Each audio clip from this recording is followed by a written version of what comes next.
I'd like to take this opportunity to invite Reverend Pat up to help us swing wide open our doors.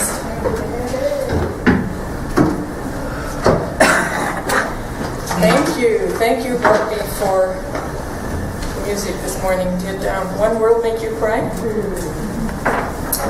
I had to go get Kleenex. This is a very, very difficult day for me. Of all the days in the year, this is the day I kind of wish wouldn't happen. And I know the intent, and I know, it's about pride and respect and honor and all that good stuff, but for me, I just grieve this whole day. In 1914, notice the timing in relation to our First World War, the Great War, the war to end all wars. A conference of the Women's Cooperative Guild at The Hague resolved that this conference is of the opinion that the terrible method of war should never again be used to settle disputes between nations, and urged that a partnership of unions with peace as its object should be established and enforced by the people's will. 1914. In 1921, after the end of the First World War, the Guild's Congress called for the cessation of the provocative competition in armaments, revision of the peace treaties, purging politics and education of militarism in all its forms, abolishing force as a remedy for social unrest, and eliminating private profit-making from the industrial system. And 100 years later, there's not much has changed, is there? So I know that today we focus on thankfulness for the freedom that was earned for us, and then the ultimate price, yes, I recognize that. And I know that war has secured freedom for us, but in a way, are we truly free yet? Well, brothers and sisters around the world are not. Can we ever be truly free? And so I know that today is a day in the traditional ritual. We stand for 2 minutes to remember those who bought, if you will, our freedom for us. And I do want to honor those. I do want to honor the people that did that. So I would ask you if you would stand with me now. But I would like to expand ourselves. I'd like to grow beyond that, so that we honor not only those who fought for this country, but I invite you to go within now, please, and honor also those who fought for their own country, whether or not that earned them freedom. I want to forgive and bring in and bless and honor everyone. I want to bless all the children and civilians who were called collateral damage. I want to bless all those who could not bring themselves to go to war and serve time in prison instead. I want to bless all of the families who lost members in this activity that we call war.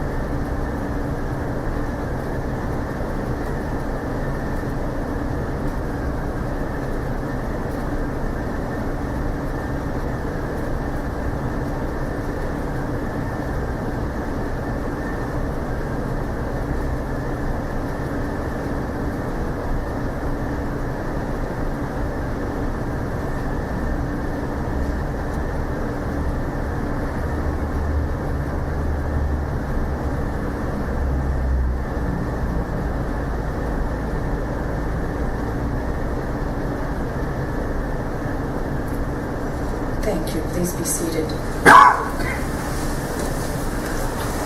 I would like to say that all of these things, and I'm just not talking our recent history, this has been the history of mankind since the beginning. And we like to say that they have not died in vain. But in order for them to not have died in vain, we need to do more than remember. We need to change things. I guess I was maybe in 4th grade when I we gathered in the school auditorium for Remembrance Day. So this would have been 1949, perhaps. The Second World War was just over. And we were told that we did this. We remembered so that we didn't ever have to do it again. You know, 62 years later, we're doing it again and again and again.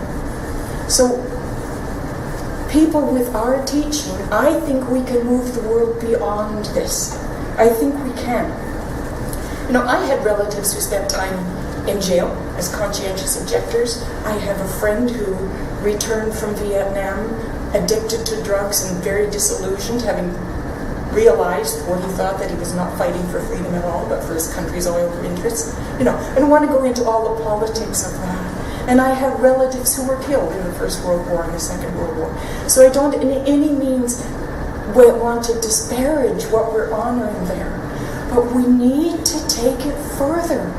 We can't just keep remembering and doing the same thing over again. We need to start actively promoting peace. And you know, we do live in probably one of the freest and most fortunate countries in the world.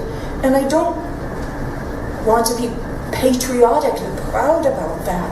I'm infinitely grateful for that. But I sort of say to myself, how did I ever get so lucky? You know, it's not something I did. It's not something I want to beat drums about and applaud myself for. How did I get so lucky? And how can my brothers and sisters in our one family be as lucky as we are? You know, I watched the United States elections last week, and President Obama, I think, is a wonderful opportunity and, you know, pretty much in alignment with what we think as much as he can say out loud. But even so, his acceptance speech was all about fight. Did you notice that? What a long fight the election campaign, and how he was going to continue to fight for the... Our language is just so full of that. It's acceptable. It's a viable way of settling our differences in our culture, isn't it? Still to fight for things, or to fight about things. And the only way we can change that is to change consciousness. And the only way we can change our country, our world, is to change ourselves so that our whole lives are about peace. You know, and Canada can be such a leader. You know, and I don't mean, again, to disparage our armed forces. We call them peacekeeping. But it's still, you know, the way we keep peace sometimes is we wage war. What if we could convince our politicians and our military that, yes, let's retain those forces, but let's disarm them, arm them, equip them with something else. And I think of Jimmy Carter, ex-President Jimmy Carter, and that Habitat for Humanity. Yes, I know the armed forces serve as they create employment, they create training, they create team building for people. But what if we put that to actually waging peace? Sending our people out to every corner of the world where there's been a hurricane or destruction. Send them with books, and send them with hugs, and send them with compassion. You know, it could be done. Our country is probably the country that most likely could do that. But we have a fear that if we disarm, other people are going to come in and take over, right? That our arming is defensive. But what are we defending ourselves against? The only people who are a threat to us are people who think that we're a threat to them, right? Isn't that the only reason somebody would attack us? Because they're afraid? So if we become a country without arms, equipped only with love and compassion and healing, who would ever want to fight us? So to me, it's all about turning the world around. Going back to what they said in 1916, the terrible method of war should never again be thought as a viable way of settling our differences. Talk about, you know, somebody once said the definition of insanity is to keep doing the thing you've always done with the expectation that it'll turn out different.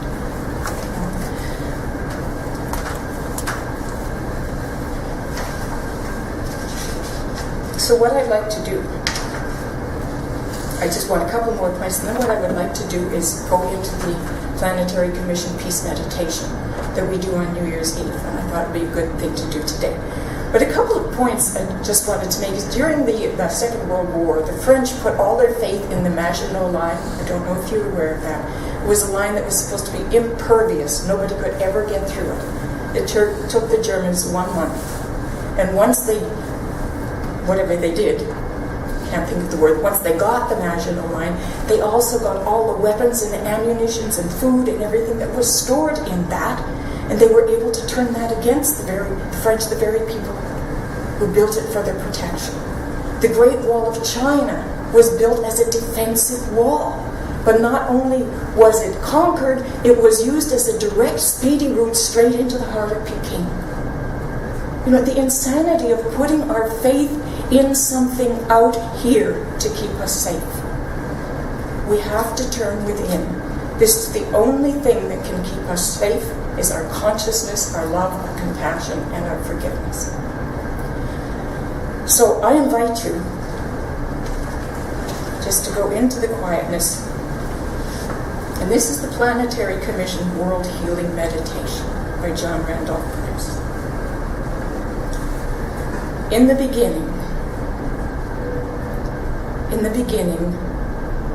God.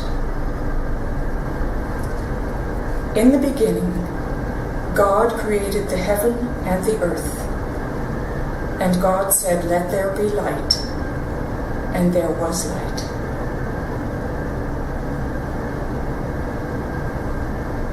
Now is the time of a new beginning. I am a co-creator with God, and it is a new heaven that comes as the good will of God is expressed on earth through me.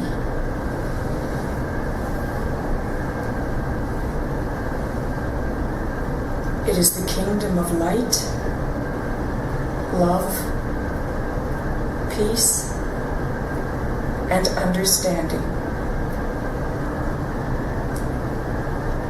And I am doing my part to reveal its reality.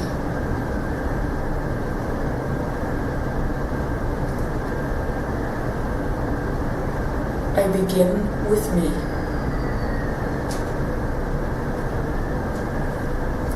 I am a living soul, and the Spirit of God dwells in me as me. I and the Father are one, and all that the Father has is mine. In truth, I am the Christ of God.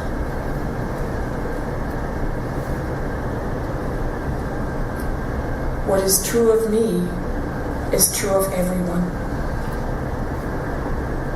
For God is all, and all is God. I see only the Spirit of God in every soul. And to every man, woman, and child on earth I say, I love you, for you are me. You are my holy self.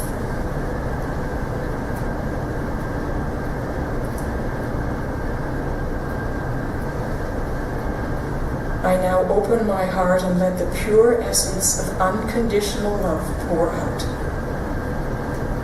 I see it as a golden light radiating from the center of my being, and I feel its divine wholeness in and through me, above and below me. I am one with the light.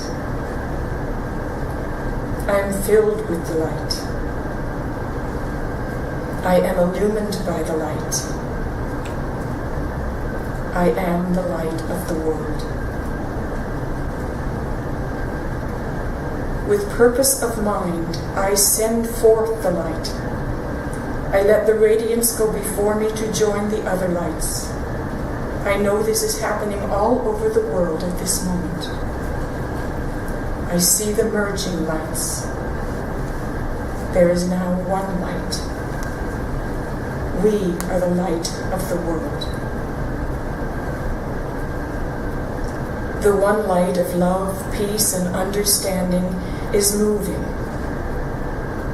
It flows across the face of the earth, touching and illuminating every soul in the shadow of the illusion. And where there was darkness, there is now the light of reality.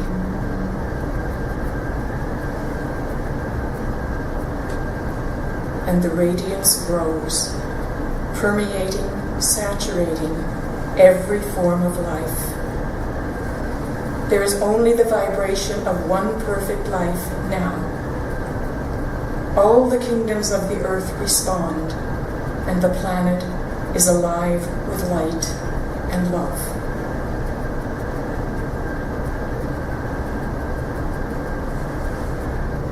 There is total oneness, and in this oneness we speak the word. Let the sense of separation be dissolved. Let mankind be returned to Godkind. Let peace come forth in every mind. Let love flow forth from every heart. Let forgiveness reign in every soul. Let understanding be the common bond. And now from the light of the world, the one presence and power of the universe responds.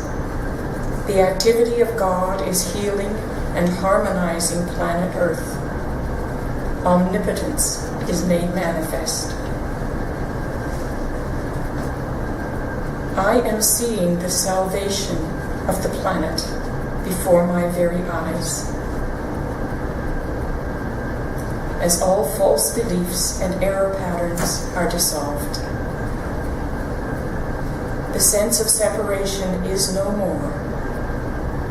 The healing has taken place, and the world is restored to sanity.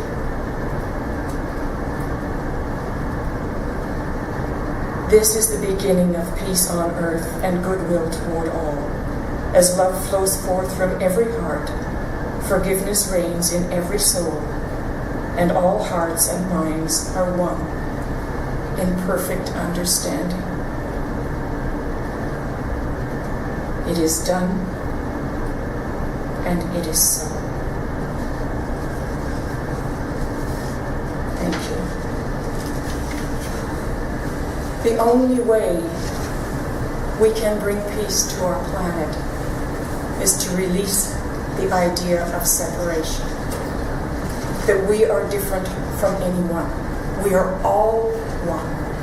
When one of us suffers, we all suffer. So we need to begin in our hearts to expand, to accept, to know the unity of all of life. All of life. Let's move our world forward. We are evolving. You know, we talk about the 2012 thing and what that might be. I hope, I pray, I affirm, I assert, and I treat that this is the beginning of peace on earth. That the shift comes, that we forget the idea. You know, this is Remembrance Day, and they say if we remember, we won't do it again. But sometimes I wonder if we could forget. Not forget the people, but forget the whole idea, the whole concept of separateness, of conflict, of being against each other. So that's my commitment, and I hope you'll join me on that path, as recognizing our unity, seeing only God, seeing only love in everyone, no matter how it looks.